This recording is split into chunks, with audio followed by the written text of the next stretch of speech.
ቆም ብለን ራሳችንን እንድንመዝን እንድናይ ለምሳሌ 7 መሰረታዊያን ተብለን የተማርነው አለ ታማኝነትን በሚመለከት። ይህ የወንጌል አማኞች ሁሉ ድምጽ ነው። በቅድሚያም አርዕስተ ዜና። የኢትዮጵያ ወንጌል አማኞች አብያተ ክርስቲያናት ካውንስል የአቅም ግንባታና የመሪነት ክህሎት ስልጠና አካሄደ። በኢትዮጵያ ሙሉ ወንጌል አማኞች ቤተክርስቲያን የደቡብ ኦሮሚያና አካባቢው ክልል ጠቅላላ ጉባኤና የፕሬዝዳንት ምርጫ ተካሄደ።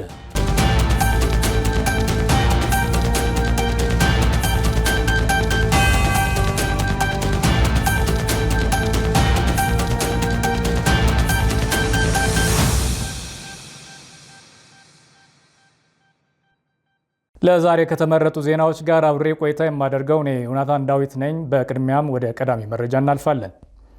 የኢትዮጵያ ወንጌል አማኞች አብያተ ክርስቲያናት ካውንስል የአቅም ግንባታና የመሪነት ክህሎት ስልጠና ተካሄደ። የኢትዮጵያ ወንጌል አማኞች አብያተ ክርስቲያናት ለዋና ቢሮ በተለያየ ዘርፍ ላይ ያሉ ሰራተኞችና የተቋሙ ቅርንጫፍ ጽህፈት ቤት ተወካዮች እንዲሁም የኢቫንጀሊካል ሚዲያ ኔትወርክ ባለሙያዎችና የካውንስሉ የሚዲያ ባለሙያዎች የአቅም ግንባታና የአመራር ክህሎት ስልጠና በትናንትናው ዕለት ሐምሌ ቀን 29 2018 ዓ.ም በጉዲና ትምሳው ለገባ አዳራሽ ተካሂዷል። በኢትዮጵያ ወንጌል አማኞች አብያተ ክርስቲያናት ካውንስል የአቅም ግንባታና የምርምር ዘርፍ የተዘጋጀው ይህንን ስልጠና የሰጡት ደግሞ ከዳላስ ቴክሳስ የመጡት የዋን ኢን ክራይስት ቤተክርስቲያን ተወካይ ሪቨረንድ ኢቫን ሲመንስ እና የቤተ ክርስቲያኗ ምክትል ፕሬዝዳንት የሆኑት ባለቤታቸው ሪቨረንድ አስቴስ ኒኮል ሲመንስ ሲሆኑ በስልጠና ወቅት የስልጠናው አዘጋጅ ቢሮ ዳይሬክተር የሆኑት መጋቢ ስንሻት ተካ በስፍራው በመገኘት ስልጠናውን በጸሎት ከፍተው እንግዶችን በማስተዋወቅ መርሃ ግብሩን አስጀምረዋል። የስልጠናው ተሳታፊዎች በቆይታቸው ያገኙት እውቀትና ክህሎት የሚያገለግሉበትን ተቋም በብቃትና ትኩረት ከመምራት ባሻገር በግል ሕይወታቸው ላይ ትልቅ በጎ ተጽዕኖ እንደሚያሳድር ገልጸዋል። ተሳታፊዎችም አክለው በስልጠና ወቅት በተለይ በቡድን በመደራጀት ያደረጉት ሰፊ ውይይት ሀሳባቸውን በነጻነት የመግለጽና ራሳቸውን የመመርመር እንዲሁም የመለካት ጊዜ እንዳሳለፉ ጠቁመዋል። በአጠቃላይ የስልጠናው መርሃ ግብር የተቀመጡትን ግቦች በጥሩ ሁኔታ ማሳካቱና በቆይታቸው ያገኙት ተግባራዊ ልምድ ከፍተኛ መሆኑን የጠቀሱት ሰልጣኞቹ ፕሮግራሙ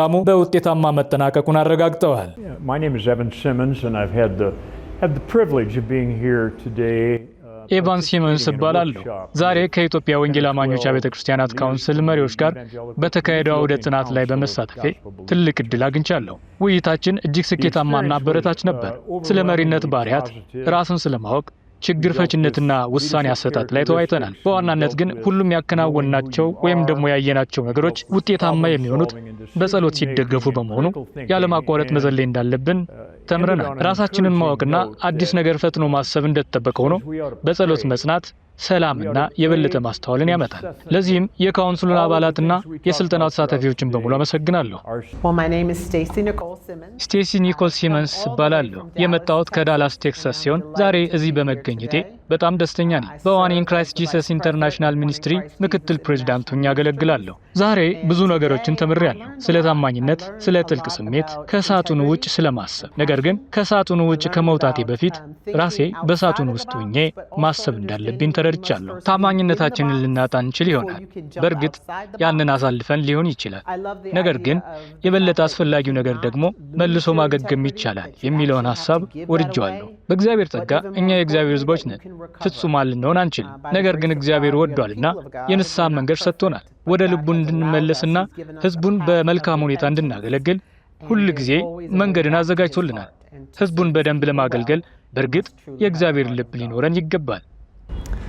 መጋቢ ስንሻት ተካ እባላለሁ። በኢትዮጵያ ወንጌል አማኞች አብያተ ክርስቲያናት ካውንስል በአቅም ግንባታና ምርምር ዲፓርትመንት በዳይሬክተርነት አገለግላለሁ። ዛሬ እንግዲህ የአንድ ቀን ሴሚናር ነው የነበረን። ይሄ ሴሚናር ያካተተው የካውንስሉን ስታፎች፣ አገልጋዮች እንዲሁም ደግሞ በክፍለ ከተማ ያሉ በማገልገል ላይ በካውንስሉ ክፍለ ከተማ ቢሮ ውስጥ ያሉ የሚያገለግሉ ወገኖች አብረውን ተካፍለዋል። ዋናው ዓላማ ቆም ብለን ራሳችንን እንድንመዝን እንድናይ ለምሳሌ 7 መሰረታዊያን ተብለን የተማርነው አለ ታማኝነትን በሚመለከት ራስ ወዳድ አለመሆን፣ ሌላውን ስለማስቀደም እግዚአብሔር የሰጠንን ስጦታ በሙሉ አውጥተን ለመንግስቱ አገልግሎት እንድንጠቀም ማድረግን እነዚህን የመሳሰሉትና ቆም ብለን ራሳችንን እንድንፈትሽ የቱ ጋር ነኝ ያለሁት፣ በታማኝነት ደረጃ የቱ ጋር ነው ያለሁት፣ ራስ ወዳድ ነኝ ወይ፣ ከሆንኩስ እንዴት አድርጌ ራሴን ላሻሽል፣ መጽሐፍ ቅዱስ በሚያስቀምጠው መርህ መሰረት እንዴት አድርጌ ራሴን ላስተካክለው ብለን ራሳችንን እንድናይ እንድንፈትሽ፣ ከዛም ደግሞ ለቀሪው የአገልግሎት ዘመናችን ራሳችን አስተካክለን ብቁ ሆነን ደግሞ በጎደለን አቅጣጫ ሰርተንበት ብቁ ሆነን እንድናገለግል የሚረዳ ነው። ሌላው ችግር ፈቺ መሆን መቻል አለብን። ብዙ ጊዜ ችግር ሲገጥመን ግራ እንጋባለን፣ ተስፋ እንቆርጣለን። ግን እግዚአብሔር የረዳን ሰዎች ነን።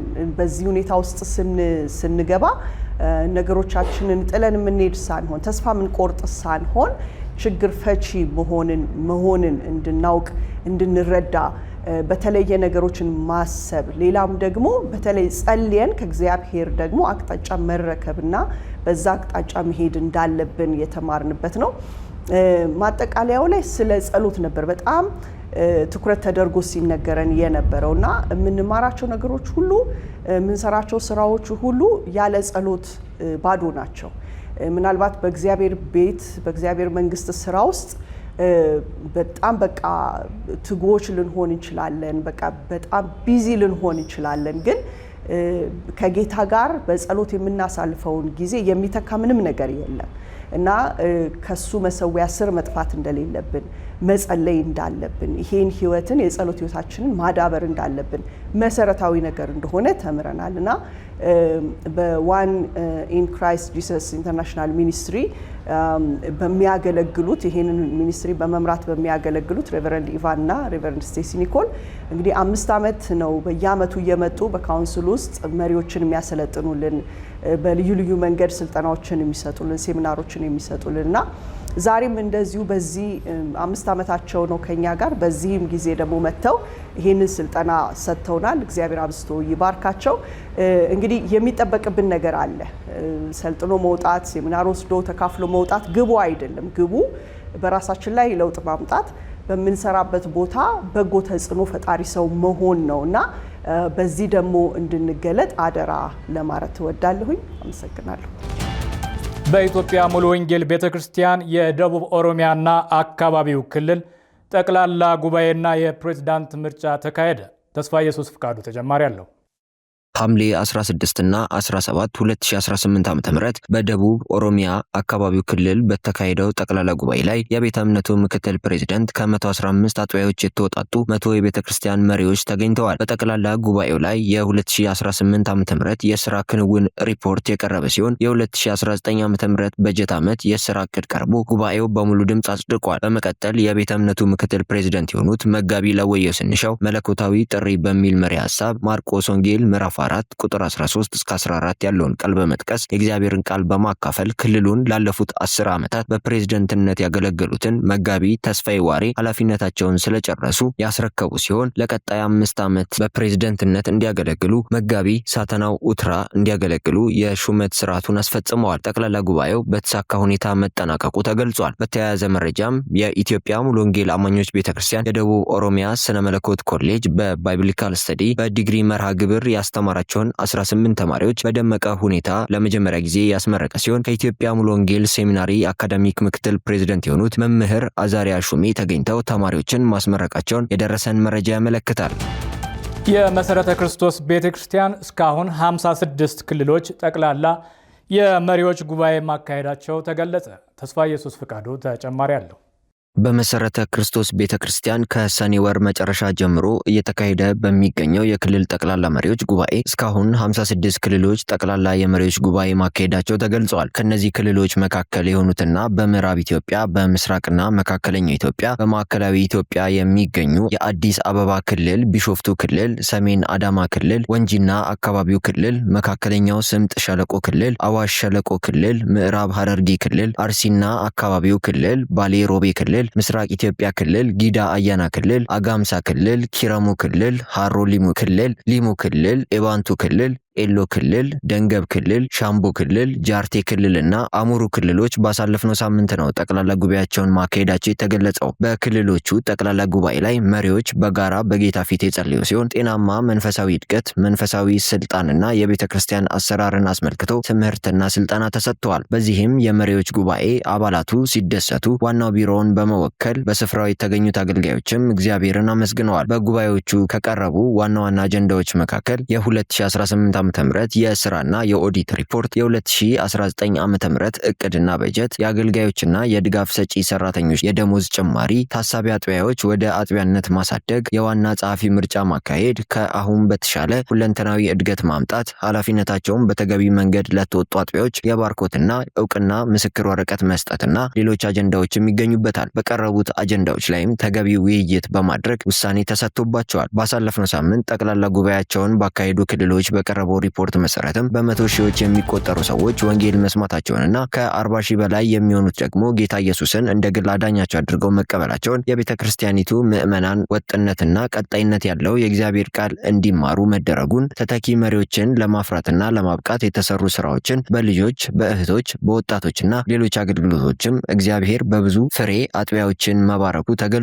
ለዚህም ፍሬ መገኘት በተጠናቀቀው የበጀት ዓመት እግዚአብሔር በቤተ ክርስቲያናችን ስለሰጠን የመንፈስ አንድነትና መሰጠት ምስጋናና ክብር ይሁንለት ሲል የምክትል ፕሬዝዳንት ቢሮ ባስተላለፈው መልእክት አስታውቋል። የክልል ጠቅላላ ጉባኤዎቹ በቀጣይ ሳምንትም በሌሎች ክልሎች ቀጥለው እንደሚካሄዱ ይጠበቃል። መረጃው የቤተ ክርስቲያኗ ነው።